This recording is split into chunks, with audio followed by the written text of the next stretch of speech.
Bismillahirrahmanirrahim. Alhamdulillah Rabbil Alamin. Allahumma salli wa sallim wa barik ala Muhammad wa ala ali Muhammad. Allahumma anfa'na bima 'allamtana wa 'allimna ma yanfa'una wa zidna ilma wa barik lana fi ilmina warzuqna al-ikhlasa fil qawli wal 'amali kamila wa 'ilman nafi'an la yunsa wa tawfiqan daima wa sihhatan wa yaqinan wa afiyah. Allahumma aftah lana kulla khair wa yassir lana kulla umur. Allahumma ansuril mujahidin warhamil mustad'afin wa dammir a'da'ad din wa tmis 'ala amwalihim amin ya rabbal alamin. Alhamdulillah ikhwani fillah rahimani wa rahimakumullah. Kita lanjutkan pengajian kitab Riyadhus Shalihin karya Al-Imam Az-Zahid An-Nawawi rahimahullahu ta'ala. Dan pada pertemuan yang lalu sudah kita bahas hadis 1680. Kita lanjutkan hadis 1681. Faqala al-muallif rahimahullahu ta'ala wa nafa'ana bihi wa bi ulumihi fid dharain amin. Wa anhu, dan dari Ibnu Abbas radhiyallahu anhu qala Sami'tu Rasulullah sallallahu alaihi wasallam yaqul, man, siapapun sawwara, menggambar, suratan, suatu gambar, fid dunya, di dunia, kullifa, dia dipaksa atau dibebani, ayyang fuha, untuk meniup, fiha, pada gambar tadi, ar-ruha, roh atau nyawa, yaumal qiyamah, besok pada hari kiamat, walaysa binafiqin, padahal dia tidak bisa meniupkannya. Hadis muttafaqun alaih. Hadis ini salah satu dalil bahwasanya menggambar, yaitu makhluk bernyawa, hukumnya adalah haram dan termasuk dosa besar karena disiksa di dalam neraka oleh Allah Subhanahu wa taala, dan setiap yang diancam neraka adalah dosa besar. Dalam hadis ini disebutkan suratan, gambar. Mayoritas para ulama mengatakan gambar makhluk bernyawa, bukan semua gambar.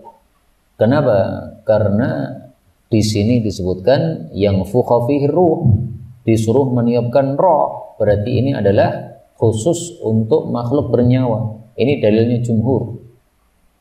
Dan sudah dijelaskan dulu bahwa Imam Mujahid, muridnya Ibnu Abbas, berpendapat bahwa semua gambar tidak boleh meskipun tidak bernyawa. Apakah Imam Mujahid punya dasar? Ada juga dasarnya, tetapi pendapat itu dianggap lemah oleh para ulama rahimahumullahu taala. Saya tampilkan dalilnya Imam Mujahid.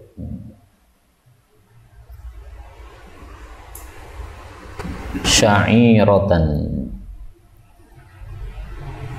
Qala Allah Ta'ala, berkata Allah Ta'ala, wa man azlam, siapa yang lebih zalim daripada orang yang membuat ciptaan seperti ciptaan saya.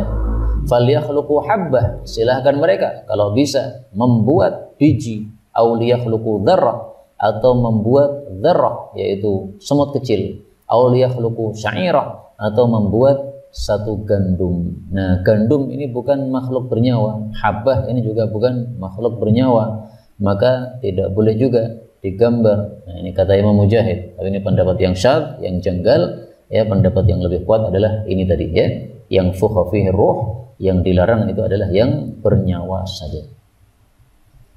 Hadis berikutnya 1682. Wa an Ibnu Mas'ud radhiyallahu anhu qala sami'tu Rasulullah sallallahu alaihi wasallam yaqul, inna, sesungguhnya asyaddan nasi, paling dahsyatnya manusia, adzaban, siksa, al-yaumal qiyamah, pada hari kiamat, adalah al-musawwirun, orang-orang yang menggambar, yaitu makhluk bernyawa. Hadis muttafaqun alaih.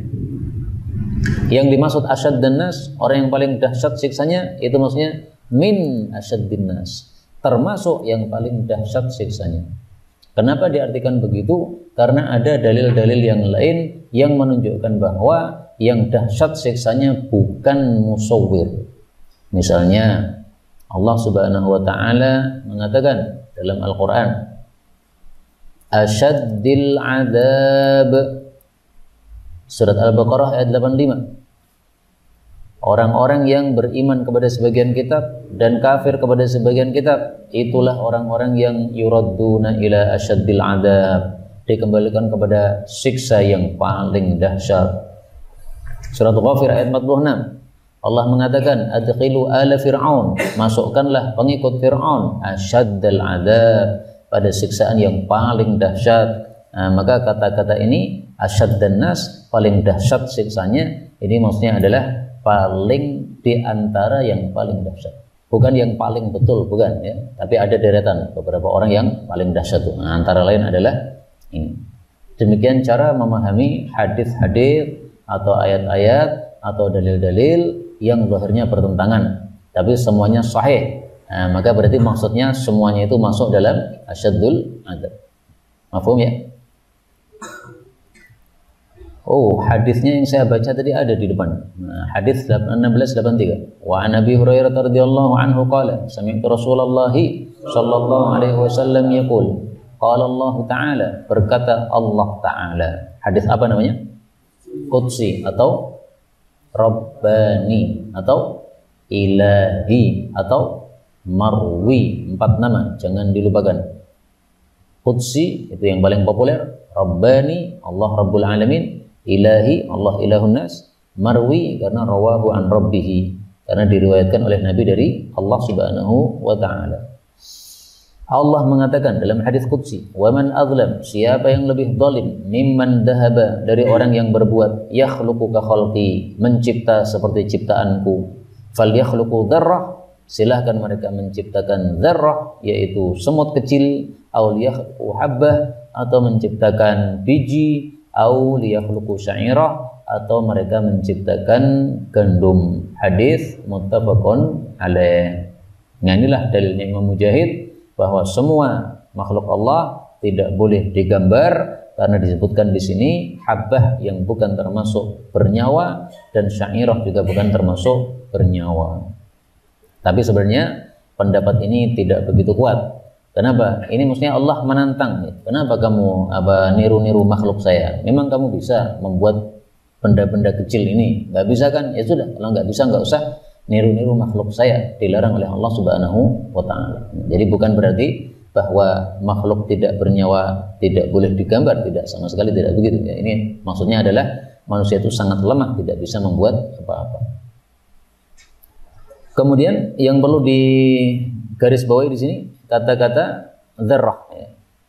Dzarrah itu sebagian orang mengartikan atom, ini tidak tepat. Karena atom sebelum ditemukan itu sudah ada kata-kata dzarrah yang artinya semut kecil. Taunya dari mana? Dari kamus. Mari kita lihat. Az-dzarratu, dalam kamus Al-Wasit disebutkan az-dzarratu hiya asgharu juz'in fi unsur ma yasihu ayadkhul fi tafa'uliyat al-kimawiyah maj. Nah, ini kalimat ini maksudnya adalah ini istilah kontemporer. Istilah yang tidak kontemporer, yang lama apa? Az-dzarru an-naslu wa sigharun namli. Sigharun namli, semut-semut kecil, itu disebut oleh orang-orang Arab dengan istilah az-dzar. Maka kalau az-dzar diartikan atom, ini tidak benar, karena sebelum ditemukan atom sudah orang-orang Arab mengatakan dzar.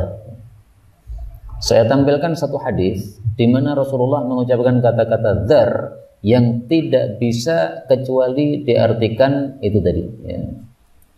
Atau yang cocoknya diartikan semut kecil itu tadi. Rasulullah bersabda, yuhsyarul mutakabbirun, akan dikumpulkan orang-orang sombong. Orang sombong itu merasa besar ya. Yaumal qiyamah, besok pada hari kiamat, amsaladzz dzarri, semisal semut-semut kecil, fi suwarir rijal, tapi bentuknya bentuk manusia. Jadi Rasulullah mengajak bicara orang-orang Arab yang mereka sudah paham apa itu makna dzar di tengah-tengah mereka, yaitu semut kecil. Nah, maka ini harus dipahami sesuai apa yang dipahami pada saat itu. Mereka memahami pada saat itu adzar artinya adalah semut kecil, ya berarti di sini juga diartikan semut kecil. Wallahu a'lam bishawab. Maka termasuk kesalahan menerjemahkan dalil-dalil syar'i, Quran atau hadis, tetapi dengan terjemah atau bahasa yang terkenal sekarang. Itu salah. Saya kasih contoh. Sayyarah apa artinya? Mobil. Allah mengatakan di dalam Al-Quran surat Yusuf ayat 19. Waja'as sayyaratun fa'arsalu waridahum fa'adla dalwah. Ini kalau diartikan mobil datang, ini salah. Karena di masa Nabi Yusuf belum ada mobil. Jadi artikan sayyarah sesuai terjemahan yang dipaham pada saat itu. Pada saat itu orang menyebut kafilah musafir dengan nama sayyarah. Nah, berarti itulah makna sayyarah. Adapun sayyarah diartikan mobil itu masa sekarang ya. Tadi bahasa baru tadi. Maka dzarrah diartikan atom ini juga adalah tidak tepat karena ini sudah ada sejak zaman Nabi sallallahu alaihi wasallam kata-kata dzarrah ini. Kemudian kalimat ini wa man adzlam.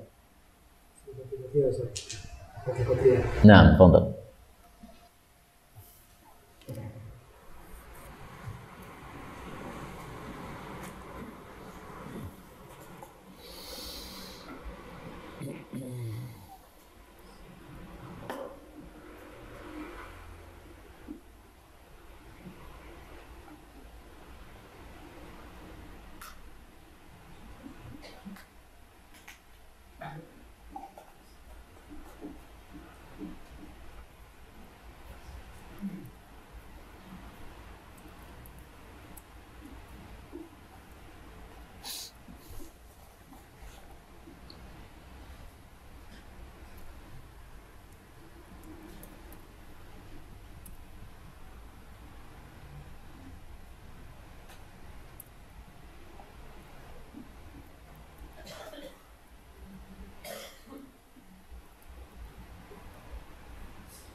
Baik, kita lanjutkan ya. Tadi pada kalimat waman azlam, dan siapakah yang lebih zalim.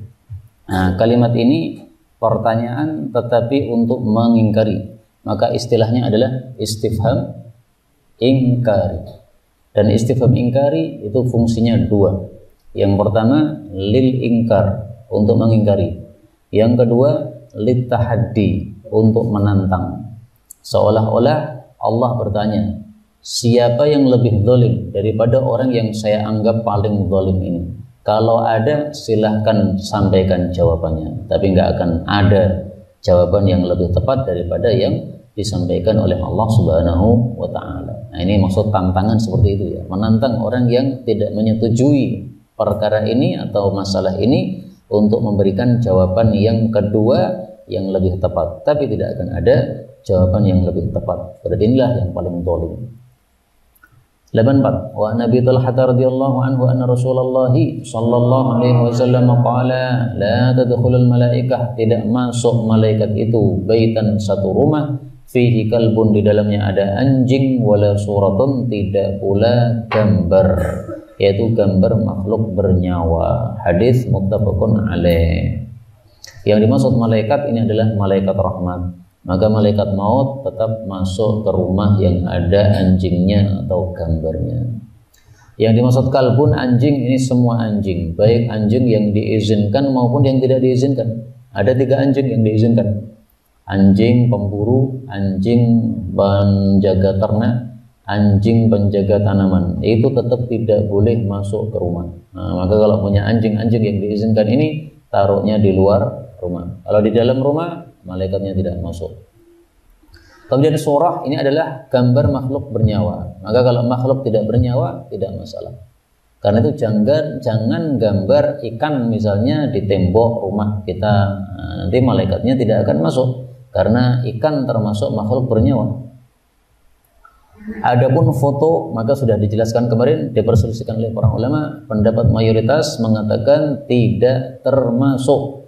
Sehingga kalau foto ada di dalam rumah kita, tidak menyebabkan malaikatnya tidak masuk ke dalam rumah. Tapi sebagian ulama berpendapat foto pun termasuk, sehingga kalau ada di dalam rumah maka malaikat tidak masuk ke rumah.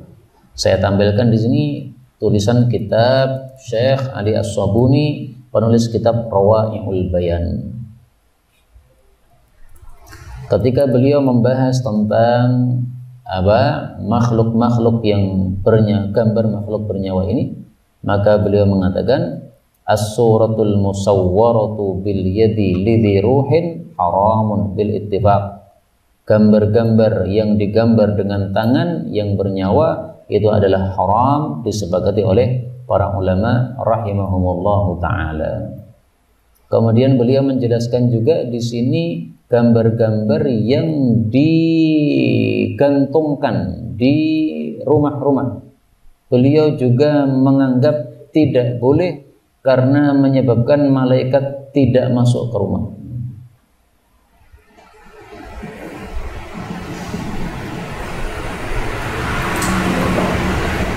Saya cari dulu ya, semoga ketemu. Tayyib. Kalau nggak ketemu, al-mu'allaqah. Nah ini. Oh bukan.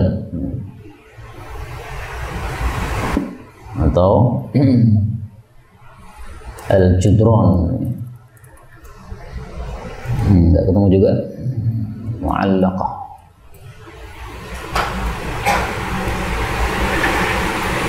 Oh ini. As-surah idza kanat barizah tushiru bit ta'dhim wa mu'allaqah bihaitsu yaraha ad-dakhil haramun aidan bila khilaf. Gambar kalau dia itu menonjol sehingga menampakkan untuk diagungkan dan dia digantungkan sehingga orang yang masuk rumah itu melihatnya, maka itu haram juga tanpa diperselisihkan oleh para ulama rahimahumullahu ta'ala. Nah, karena itu menurut beliau ini termasuk foto-foto yang dipajang besar-besar di dalam rumah-rumah orang, di tembok-tembok, itu menyebabkan tidak masuknya malaikat ke dalam rumah tersebut. Wallahu a'lam bishawab. Maka jangan digantung-gantungkan foto-foto itu. Berikutnya 85. Wa ani bin Umar radhiyallahu anhuma qala wa'ada telah menjanjikan Rasulullah sallallahu alaihi wasallam kepada Jibril ayyatiyahu bahwasanya Jibril akan datang kepada Nabi. Faratha alaihi, maka lambat Jibril kepada Nabi, hatta sehingga stadda susah ala Rasulillah sallallahu alaihi wasallam. Fa kharaja, maka beliau keluar, faqilla falaqiyahu Jibril, maka Jibril pun menemui beliau. Fasyaka ilaih, maka beliau ngadu kepada Jibril, kenapa kamu lama enggak datang? Faqala, maka Jibril mengatakan, inna sesungguhnya kami yaitu para malaikat la nadkhulu baitan, tidak masuk rumah, fihi kalbun, di dalamnya ada anjing, wala suratun, tidak pula ada gambar makhluk bernyawa. Hadis riwayat Bukhari. Dan kata-kata rasa itu artinya abta'a, lambat. Nah, ini diingat-ingat ya. Rasa artinya lambat. Nah, maka kalau kita nemu hadis yang semisal itu, terjemahnya kita akan tahu. Misalnya hadis Nabi istaratha, karena adalah Nabi idastaratha. Nah, istaratha diambil dari kata-kata rasa tadi. Rasa artinya lambat. Istaratha, merasa lambat. Karena adalah Nabi idastaratha, apabila merasa lambat al-khabara, satu kabar kok enggak segera datang, ini orang yang diutus membawa kabar, maka beliau mengucapkan bait yang diucapkan oleh Tarafah, wa ya'tika bil akhbari man lam tuzawwidi, orang yang tidak kamu berikan bekal malah justru akan membawa kabar kepada engkau padahal kamu tidak suruh dia cari kabar. Jadi maksudnya menghibur diri, enggak ada masalah. Orang yang kamu utus belum bawa kabar, nanti akan ada yang membawa kabar. Ini hadis riwayat Ahmad, derajatnya hasan. Ini berkaitan dengan kata-kata rasa tadi. Kemudian hadis ini menunjukkan bahwa Jibril alaihi salatu wassalam kadang-kadang datang menemui Rasulullah sallallahu alaihi wasallam. Tapi Jibril ini kalau menemui Nabi rata-rata dengan bentuk manusia, bukan dengan bentuk malaikat. Hanya 2 kali beliau datang kepada Nabi dalam bentuk malaikat. dalam bentuk manusia berulang kali. Nah, termasuk dalam kasus ini bentuknya bentuk manusia, bukan bentuk malaikat. Kita tampilkan di sini ayat yang menunjukkan bahwa para malaikat tidak mungkin turun ke bumi, ya, baik Jibril maupun yang lain, kecuali dengan izin Allah Subhanahu wa Ta'ala. Surat apa? Wa ma natanazzalu illa bi amri rabbik, illa bi amri rabbik. Surat Maryam ayat 64. Wa ma natanazzal, dan tidaklah kami malaikat turun illa bi amri rabbik, kecuali dengan perintah Allah. Jadi malaikat tidak mungkin turun ke bumi kecuali kalau disuruh oleh Allah Subhanahu wa Ta'ala. Termasuk malaikat Jibril tidak turun ke bumi kecuali diperintah oleh Allah Subhanahu wa Ta'ala. Nah, di sini malaikat Jibril turun kepada Nabi sudah menjanjikan, ini juga atas perintah Allah Subhanahu wa Ta'ala. Tanpa diperintah Allah tidak mungkin. Karena tempatnya malaikat itu di langit, tempatnya manusia itu di bumi. Nah, malaikat di langit tidak mungkin turun ke bumi kecuali diperintah oleh Allah Subhanahu wa Ta'ala. Bahkan dalam hadis Isra Mi'raj kita dapatkan malaikat Jibril setiap kali melewati langit pertama, 2, 3, 4 sampai terakhir itu selalu minta izin. Man hadza, siapa ini? Jibril. Wa man ma'ak, sama siapa? Muhammad. Ursila ilaih, apakah sudah diutus oleh Allah? Sudah. 3 pertanyaan baru dibuka pintu. Siapa ini? Jibril. Nah, maka adabnya kalau ditanya siapa ini, sebut namanya. Malaikat Jibril sebut nama. Kemudian pertanyaan kedua, sama siapa? Nah, ini adabnya tamu kalau sama orang yang lain sampaikan. Jangan diam-diam tiba-tiba masuk 5 orang, padahal dikira cuma 1 orang. Ini kurang adab. Nah, maka malaikat Jibril ditanya, sama siapa ini? Sama Muhammad. Sudah diutus belum? Sudah. Nah, baru kemudian diizinkan masuk. Hadis berikutnya 1686. Wa Aisyah radhiyallahu anha qalat wa'ada, telah menjanjikan kepada Rasulullah sallallahu alaihi wasallam Jibril alaihi salam fi sa'atin, pada satu waktu, ayatiyahu, untuk datang kepada beliau. Faja'at, maka datanglah tilka sa'ah, waktu tersebut, walam ya'tihi, dan Jibril belum datang kepadanya. Qalat, Aisyah mengatakan, wa kana, dan adalah biyadihi, di tangan Nabi, asa, ada tongkat. Jadi waktu itu Rasulullah membawa tongkat. Ini mengingatkan kita satu hadis fadilah tentang tongkat. Alamatul mu'min hamlul asa, membawa tongkat. Alamatul mu'min, tanda orang beriman. Wa sunnatul anbiya, sunnahnya para nabi. Tapi hadis seperti ini maudhu'un, hadis palsu. Nah, sehingga tidak benar bahwasanya bawa tongkat termasuk tanda orang beriman. Tapi bolehkah kita bawa tongkat? Boleh. Ini Rasulullah biyadihi asa, di tangannya ada tongkat. Dan kita temukan hadis yang sahih, Nabi itu memang tangannya suka memegang sesuatu, ya, tongkat dan sejenisnya. Mari kita lihat hadisnya yang sahih. Al-Urjun kalau nggak salah ya.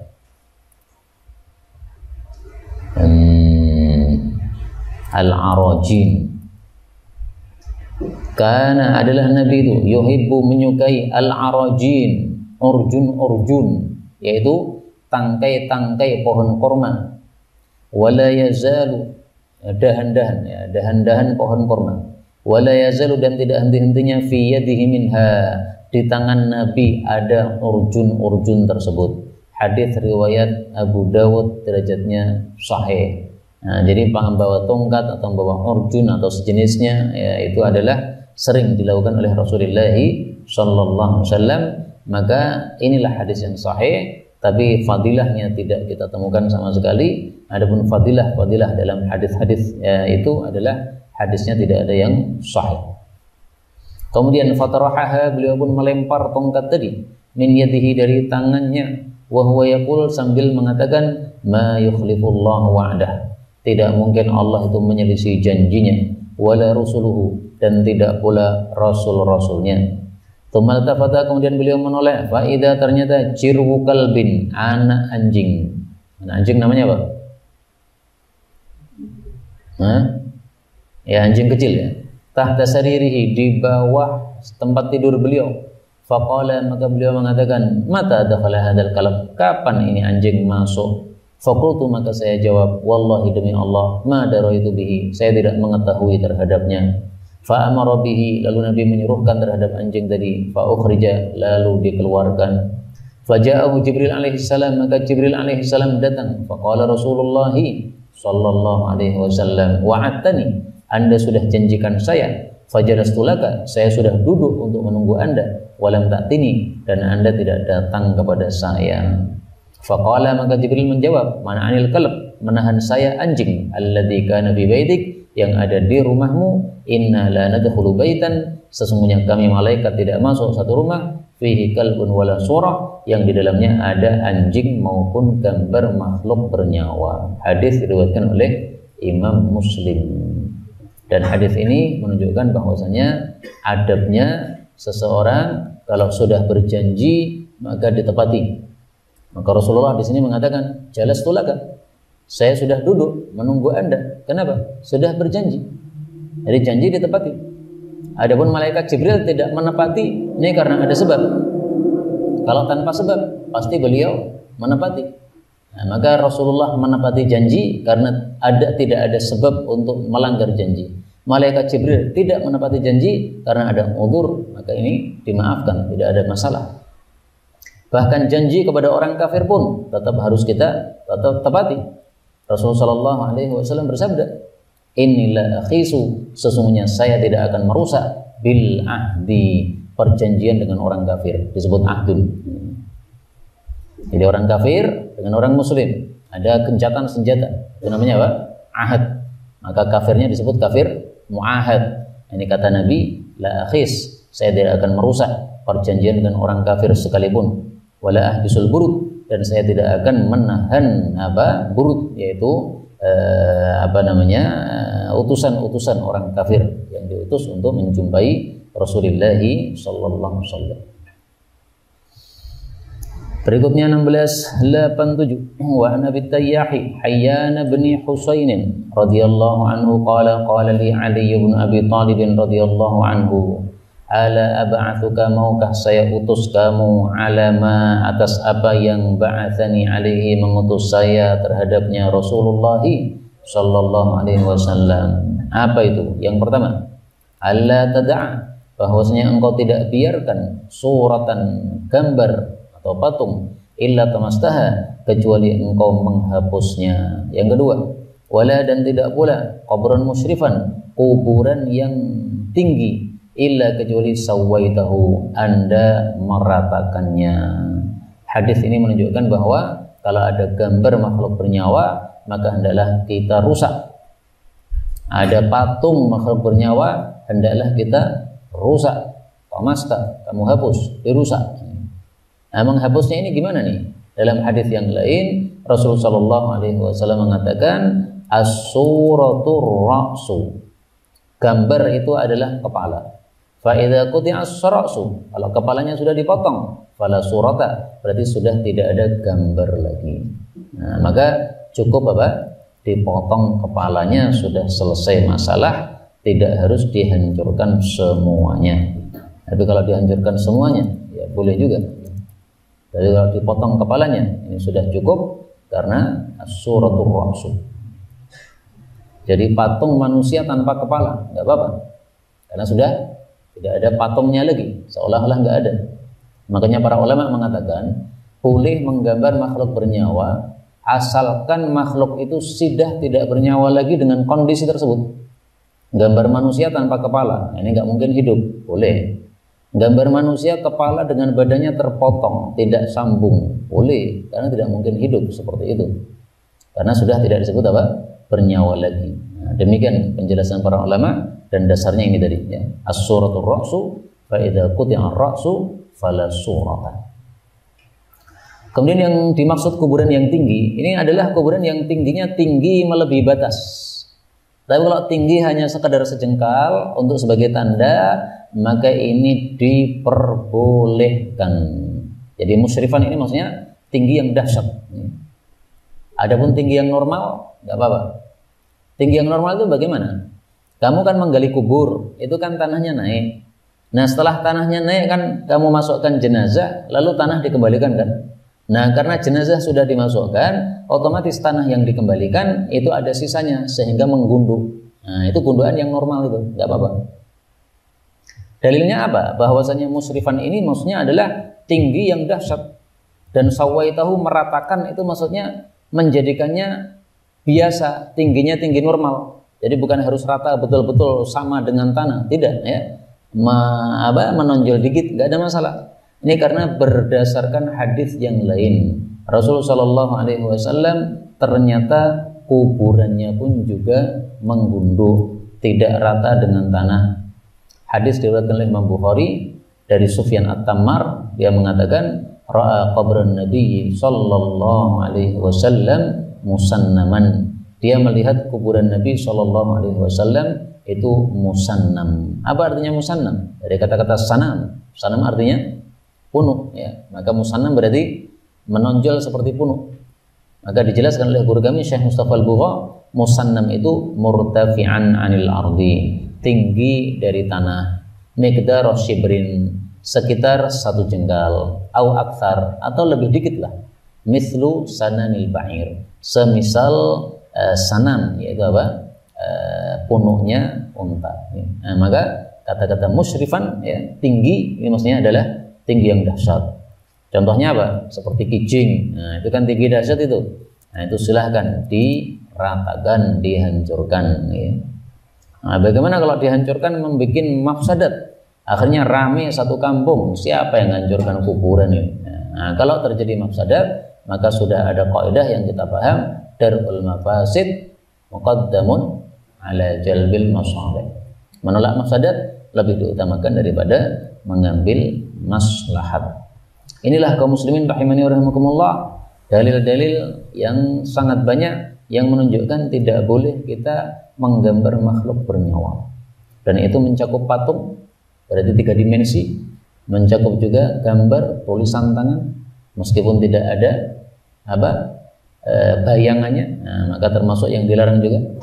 Adapun foto, maka diperselisihkan oleh para ulama karena sebenarnya tidak ada unsur menyerupai makhluk Allah, tapi itu malah justru betul-betul makhluk Allah Subhanahu wa taala yang ada, sehingga mayoritas ulama membolehkan foto ya, tapi lebih baiknya kita menghindari kalau tidak diperlukan. Wallahu a'lam bishawab. Sampai di sini kita cukupkan. Kalau ada pembahasan baik yang berkaitan dengan tema maupun secara bebas, dipersilahkan. Fadhal.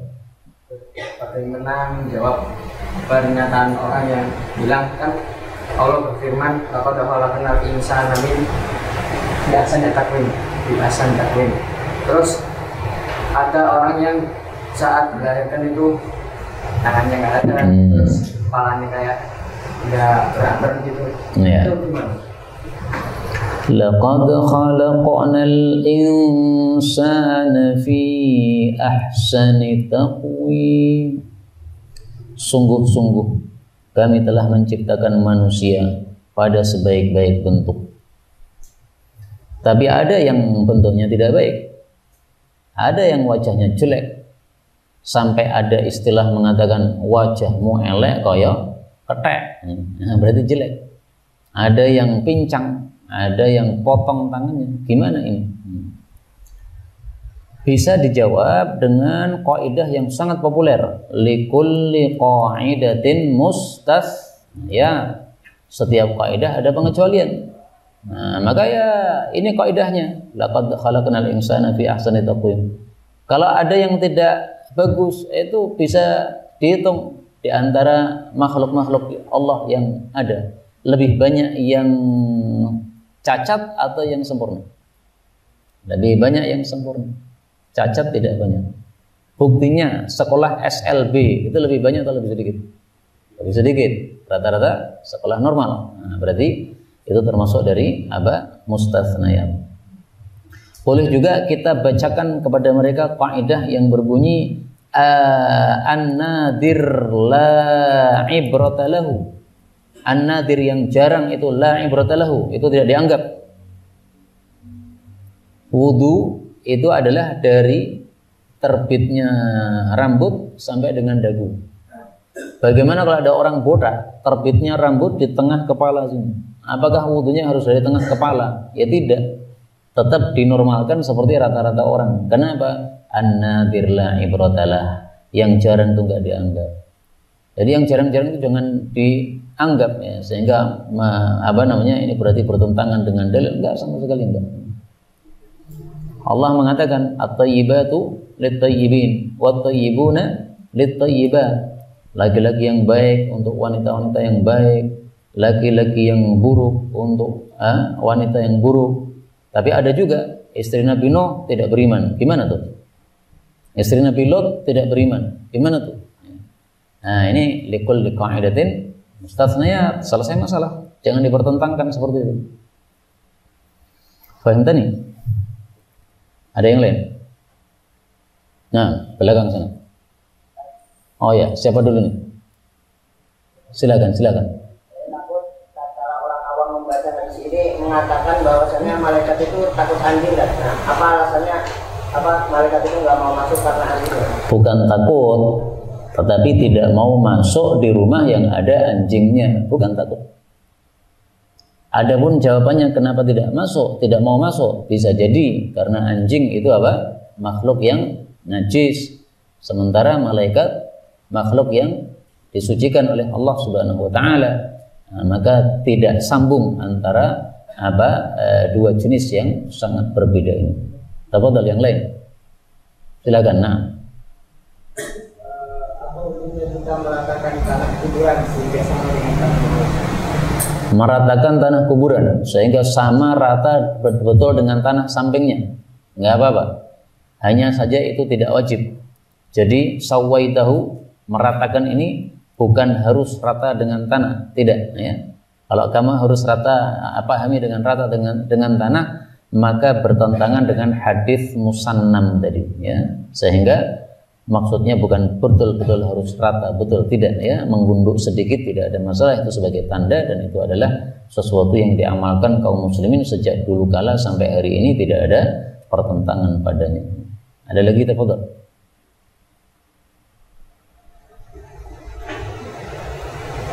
Silakan.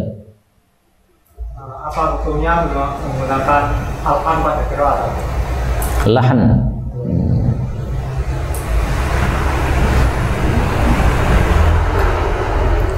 Kamu tahu kitab Sunan Darimi? Belum? Kamu buka kitab Sunan Darimi, kalau tidak ada di maktabah maka bisa di maktabah Syamilah. Kamu tulis di sini al-alhan. Babu karahiyatil alhani fil Quran.